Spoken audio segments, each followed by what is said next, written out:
코로나19 확산세가 꺾이질 않습니다. 국내에서도 델타 플러스, 그러니까 감염력이 더 높은 것으로 알려진 델타 변이 바이러스가 다시 한번 변이를 일으킨 정도 확인이 됐습니다. 코로나19 상황 짚어보겠습니다. 정기석 한림대 호흡기내과 교수님 나와 계십니다. 교수님 감사합니다. 자, 먼저 확진자 규모가 오늘도 1,200명대로군요. 꺾이질 않습니다.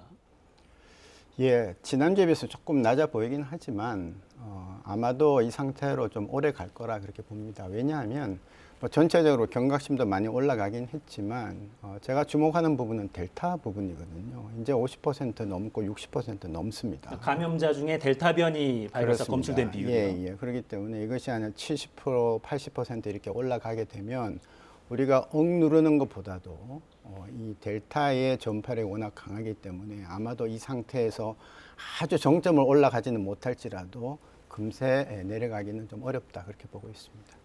그러니까 델타 변이가 이미 우세종이 돼 있나요? 지금 국내에서도? 이제는 우세종입니다. 예, 어디 가서 바이러스가 나와도 검사를 하면은 전체 100이면은 60% 이렇게 나오고 있기 때문에 대전 같은 경우는 뭐 훨씬 더 높다고 지금 보고가 되고 있습니다. 그러니까 이게 사실 용어가 좀 어려워서요. 그러니까 바이러스가 변이를 일으키는 건 약간 다른 특성을 가진 그런 새로운 바이러스가 되는 건가요?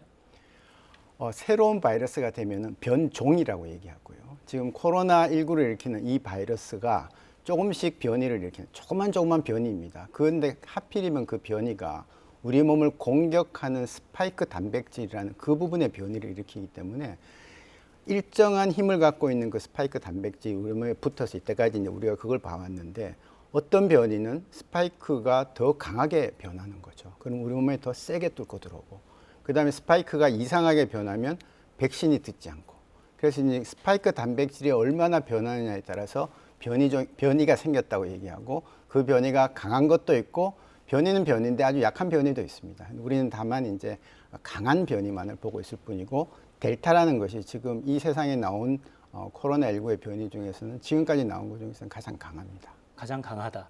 그러니까 강하다는 뜻이 두 가지가 있을 것 같아요. 그러니까 감염 전파력이 높은 종이 있을 수도 있을 것 같고 아니면 실제로 치명적인 사람의 생명을 위협하는 걸 수도 있겠는데 델타 변이는 어느 쪽인가요?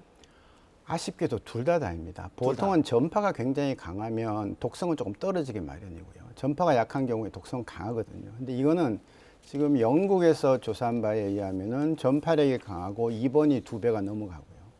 그다음에 캐나다에서 나온 토론토 대학 나온 발표를 보면은 전파도 물론 입원도 더 많이 사망도 더 많다는 그런 얘기가 나오고 있습니다. 그래서 명실공히 가장 강력한 변이를 만나고 있다 그렇게 봅니다.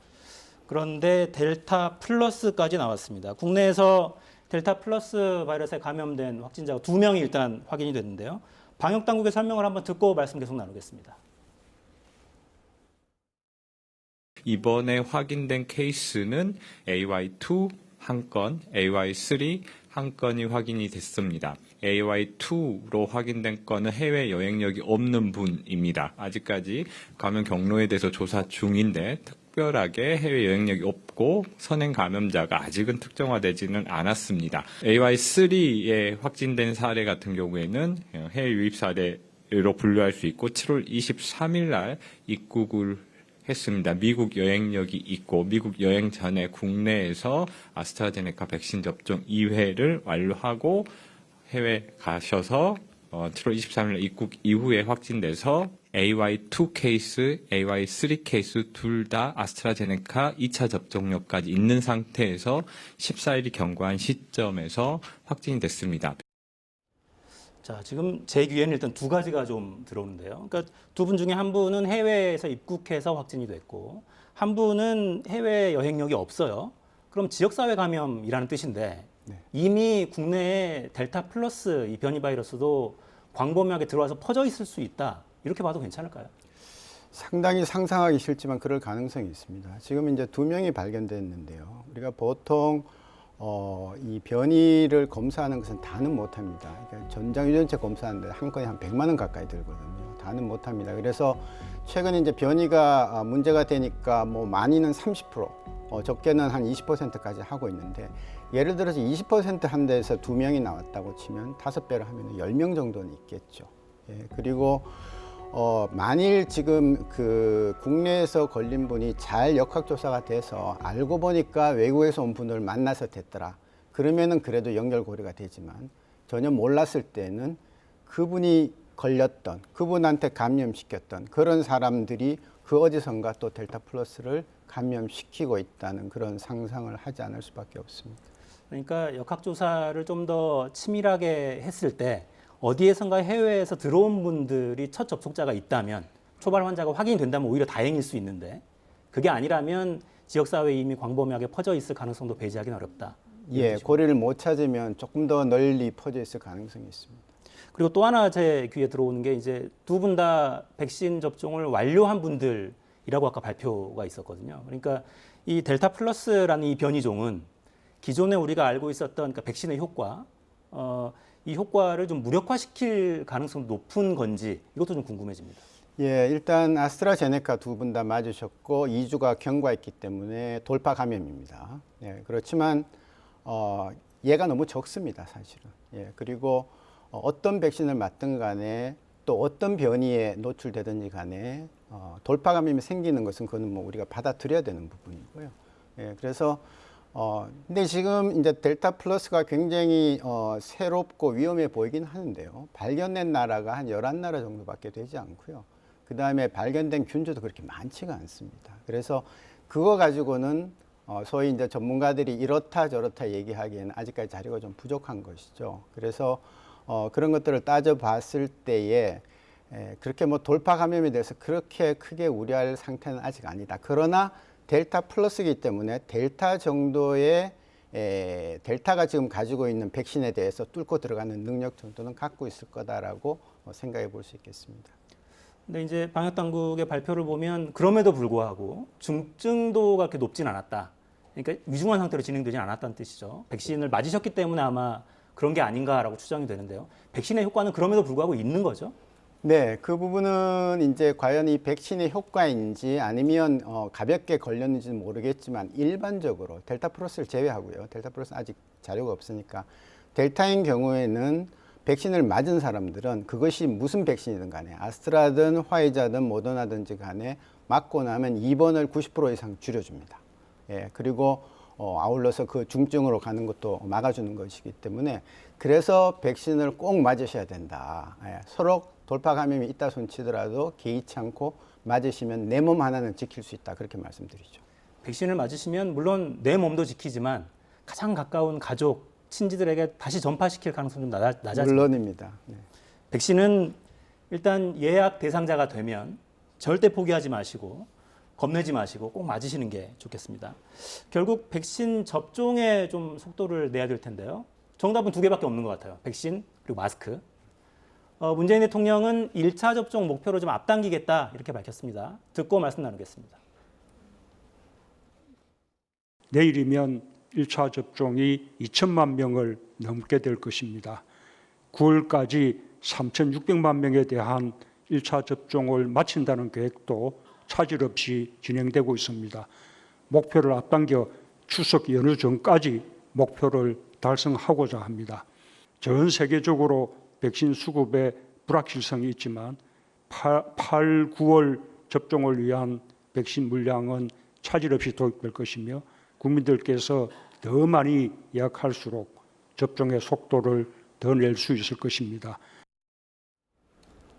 대통령 말씀 중에 백신 그 수급의 불확실성 이게 자꾸 좀 귀에 걸리는데요. 그러니까 사실 백신이 국내에 들어오기만 하면 우리 의료 시스템이나 의료진들의 실력이나 뭐 숙련도로 볼 때 접종 자체는 그렇게 뭐 문제가 생길 리가 없을 것 같고요. 다만 걱정이 되는 건 계속 수급입니다, 정말. 원활한 백신 수급, 도입 괜찮을까요? 이번에는 들어올 것 같습니다. 워낙 예상하는 물량이 많습니다. 지금 오늘 발표도 보면 뭐 8월 말까지 뭐 2,800만 이렇게 숫자가 나오기 때문에 그 중에 서로 한 뭐 500만 이렇게 얼마가 안 들어온다 손 치더라도 적어도 1,600만 회분이 들어오면 우리는 70% 1차 접종 마치는 것이거든요. 그래서 아마 지금 발표되는 대로 9월 한 중순까지면은 1차 접종은 다 완료할 수 있다고 봅니다. 다만 이 지금 우리가 겪고 있는 이 델타는 1차 접종만으로 안 됩니다. 1차 접종으로는 한 30%밖에 예방을 못하기 때문에 그래서 2차까지 완료될 때까지는 우리가 이 델타에 대해서 좀 더 각별히 조심하고 거리두기하고 지켜야 될 거 지킬 수밖에 없다 그런 말씀드립니다. 2차 접종까지 충분한 규모로 완료되기 전까지는 계속해서 거리두기, 마스크 착용 계속해야겠군요. 네. 변이라는 게 참 무섭습니다. 바이러스의 변이는 여러 방향으로 나타날 수 있을 텐데 이 델타 변이는 정말 무섭네요. 그러니까 더 빨리 널리 퍼지고 치명률도 강하고. 처음에 이제 이 바이러스가 나타났을 때 뭐 다 아는 사람들은 변이가 제일 문제다 이렇게 얘기를 했고요. 왜냐하면 이 코로나 바이러스라는 RNA 바이러스는 아주 약한 가는 줄로 돼 있고요. 이게 10,000번을 카피를 하면, 그러니까 10,000번 복제를 하면 한 번은 에러가 납니다. 똑같이 못하는 거죠. 근데 그 에러가 복제 실수가 그냥 별거 아닌 것에서 나면 아무 문제가 없는데, 아까 우리 처음에 얘기했던 스파이크 단백질에 에러가 났는데 그 에러가 하필이면 우리가 맞고 있는 백신이나 뭐 치료제 이런 데 안 듣는 쪽으로 바뀌는 거예요. 그러면 그런 바이러스들이 살아남아서 사람과 사람 사이를 타고 들어가겠죠. 그리고 이제 백신을 우리가 이제 목표를 하고 있지만 사실은 또 알아두셔야 될 거는 백신을 웬만큼 맞았을 때 한 50% 70% 맞았을 때 안 맞은 사람 사이에서도 변이가 생기지만 맞은 사람 사이에서도 약한 고리가 생기면 거기에서는 변이가 생기는데 어떤 변이가 생기냐 하면은 백신의 항체를 피해가는 변이가 생길 수 있습니다. 그러면 지금까지 맞았던 백신이 무효가 될 수도 있죠. 그래서 이게 지금 어떻게 전개될지는 사실 아무도 모릅니다. 그저 우리는 최선을 다해서 지금 우리가 할 수 있는 백신 최대한 빨리 많이 접종하는 거, 그거에 집중을 하고 그 사이에 지금 우리가 보고 있는 이 환자 숫자가 2,000명, 3,000명이 안 되도록 최대한 서로 자제하고 억제하면서 살아가는 것이 가장 중요하다 그렇게 봅니다. 일단 집단 면역이 가능할까, 예전으로 돌아갈 수 있을까, 다들 그걸 기다리고 있거든요, 사실은. 근데 말씀을 듣다 보니까 야, 이게 코로나 이후가 아니라 그냥 계속 코로나와 같이 가야겠다, 그럴지도 모르겠다는 생각이 드네요. 예, 제가 힌트를 좀 드렸는데요. 70%라는 것은 좋은 숫자입니다만은 지금은 이제 70%는 안 됩니다. 왜냐하면 70%라는 계산은 집단 면역이 나오는 계산은 재생산 지수가 2.01 될 얘기하는 겁니다. 지금 델타는 2.0이 넘고 있습니다. 또 다른 변이가 오면 3.0, 4.0이 될 수도 있을 것입니다. 그래서 우리가 기다리고 있는 것은 치료제입니다. 경구 치료제 같은 겁니다. 독감은 백신이 있고 경구 치료제가 있죠. 그래서 그걸 두 개를 갖고 우리가 지금까지 지내왔기 때문에 희망적인 것은 조만간에 경구 치료제가 나옵니다. 크게 종류도 두 가지로 해서 나오기 때문에 여러 회사에서 만들고 있기 때문에 저는 아마 성공할 것 같아요. 예.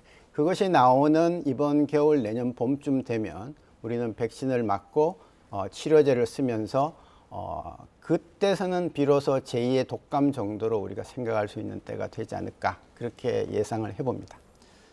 희망을 주셨는데 그게 겨울입니다. 좀 더 기다려 봐야겠네요. 오늘 화제가 된 사진이 한 장 있던데요. 아마 지금 당장은 이분들의 헌신이 또 희망일 것 같아요. 촬영된 시점은 지난해라고 합니다. 지난해 8월에 촬영된 사진이고요. 36 서울병원의 병상 모습입니다. 저 이제 왼쪽에 계신 분이 이제 노령의 환자인데요. 93세 박모 할머니. 그러니까 요양병원에 계시다가 감염이 돼서 이제 저 전문 병원을 일단 이송이 되신 거고요. 간호사들이 지금 자막이 잘 안 보이는데 자막 잠깐 빼주실까요? 지금 그 모포 위에 펴 있는 게 화투예요. 할머니가 워낙 심심해하시고 힘들어하시니까 간호사들이 레벨 D 방호복을 입고 앞도 잘 안 보일 텐데 화투로 이렇게 시간을 좀 같이 보내드리는 그런 모습입니다. 다행히 보름간 입원 치료를 하고 호전되셔서 음성 판정을 받고 퇴원까지 하셨다고 해요. 의료진이시기도 하시니까 이런 사진 보면 어떤 생각이 좀 드시나요? 제 얼굴 좀 보십시오. 너무나 흐뭇한 모습 아닙니까? 저 방호복을 입고 화투장을 만지다는 자체가 거의 불가능한데도 저 할머니를 위해서 아마 화투긴 하지만 그림 맞추기로 그렇게 하셨나 봐요. 그래서 너무나 감동적인 장면이고 저 간호사 참 정말 저도 의료인의 한 사람이지만 참 고맙다, 존경스럽다 그런 말씀 드립니다. 네, 이제 의료진들의 헌신은 늘 저희 감사하게 생각하고 덕분에라고 표현하기도 하는데 말로만 하는 게 아니라요. 적절하게 보상하고 예우해드리는 것도 필요할 것 같습니다. 자, 코로나 상황 여기까지 하죠. 정기석 한림대 호흡기내과 교수였습니다. 감사합니다.